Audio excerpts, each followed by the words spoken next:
महाराष्ट्राच्या नकाशाकडे पाहिलं की आपल्याला मोठमोठ्या डोंगर रांगा दिसतात, नाही का? पण या फक्त डोंगर नाहीत. यांनीच तर महाराष्ट्राचं हवामान, इथल्या नद्या आणि आपला इतिहास घडवलाय. चला, आज आपण याच डोंगर रांगांच्या एका सफरीवर निघूया. कधी विचार केलाय का की महाराष्ट्रात पाऊस कुठे जास्त पडतो, आपल्या मोठ्या नद्या कुठून उगम पावतात, किंवा अगदी छत्रपती शिवाजी महाराजांनी आपले किल्ले नेमके कुठे बांधले? या सगळ्यामागे कोणती एक भौगोलिक गोष्ट असेल? याचं उत्तर खरंच खूप इंटरेस्टिंग आहे. आणि ते उत्तर आहे महाराष्ट्रातल्या भव्य डोंगर रांगा. हो, यांनीच आपल्या राज्याचा संपूर्ण चेहरामोहरा घडवला आहे. चला तर मग बघूया हे सगळं नक्की कसं घडलंय. आपण सुरुवात करतोय महाराष्ट्राच्या सगळ्यात महत्वाच्या पर्वतरांगेपासून, जिला आपल्या राज्याचा कणा म्हटलं जातं, आणि ती म्हणजे सह्याद्री पर्वतरांग. आता सह्याद्रीची रचना बघा. ही रांग आपल्या पश्चिम किनाऱ्यावर म्हणजे अरबी समुद्राला समांतर थेट उत्तरेपासून दक्षिणेपर्यंत पसरलेली आहे. यालाच आपण पश्चिम घाट म्हणूनही ओळखतो. आणि सगळ्यात महत्त्वाचं म्हणजे महाराष्ट्राला पाणी देणाऱ्या गोदावरी, भीमा, कृष्णा यांसारख्या मोठ्या नद्या याच सह्याद्रीत उगम पावतात. म्हणूनच तर महाबळेश्वर आणि लोणावळ्यासारखी आपली आवडती थंड हवेची ठिकाणंसुद्धा याच रांगेत आहेत. तर परीक्षेसाठी एक सोपं सूत्र लक्षात ठेवायचं. सह्याद्री म्हणजे भरपूर पाऊस आणि नद्यांचं उगमस्थान. हे समीकरण महाराष्ट्राच्या भूगोलासाठी खूप महत्वाचं आहे. सह्याद्रीनंतर चला आता महाराष्ट्राच्या थेट उत्तरेकडील सीमेवर जाऊया. इथे आपल्याला एक वेगळ्याच प्रकारची पर्वतरांग भेटते. तिचं नाव आहे सातपुडा पर्वतरांग. सातपुडा रांग मुख्यत्वे उत्तर महाराष्ट्रात म्हणजे नंदुरबार आणि धुळे जिल्ह्यांमध्ये आहे. हिचं मोठं वैशिष्ट्य म्हणजे ही तापी नदीच्या खोऱ्यात आहे. ह्या भागाचं चित्र डोळ्यासमोर आणायचं झालं तर घनदाट जंगलं, आदिवासी संस्कृती आणि भरपूर खनिज संपत्ती असं हे सगळं सातपुड्याचं वैशिष्ट्य आहे. म्हणजे इथे लक्षात ठेवण्याची मुख्य गोष्ट म्हणजे सातपुडा आणि तापी नदी यांचं अतूट नातं. सातपुडा म्हटलं की तापी नदीचं खोरं आठवलंच पाहिजे.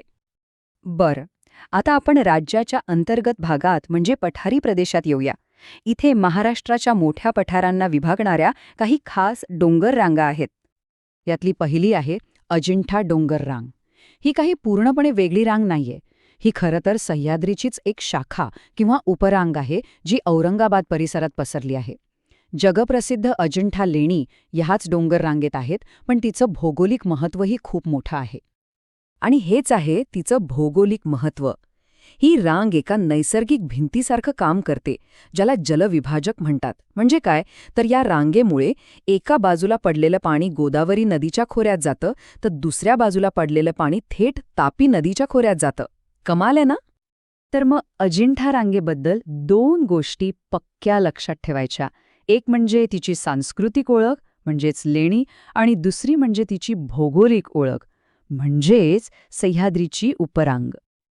आता आपण बालाघाट डोंगर रांगेकडे वळूया. ही रांग आपल्याला पूर्व महाराष्ट्रात म्हणजेच विदर्भामध्ये दिसते आणि तिचं स्वरूप हे एखाद्या पठारासारखं आहे. जसा अजिंठा रांग तापी आणि गोदावरीला वेगळं करते, अगदी तसंच काम बालाघाट रांग पूर्वेकडे करते.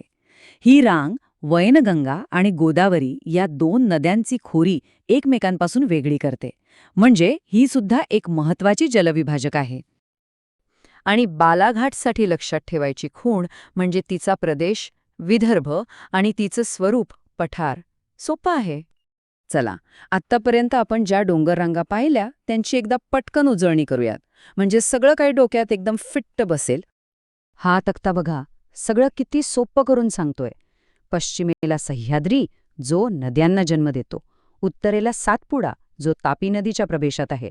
आणि मधल्या पठारावर अजिंठा आणि बालाघाट, जे जलविभाजक आहेत. बघितलं किती सोपं आहे लक्षात ठेवायला. पण हा सगळा अभ्यास करायचा तरी का? डोंगर नद्यांची ही माहिती फक्त पुस्तकांपुरतीच मर्यादित आहे का? तर अजिबात नाही.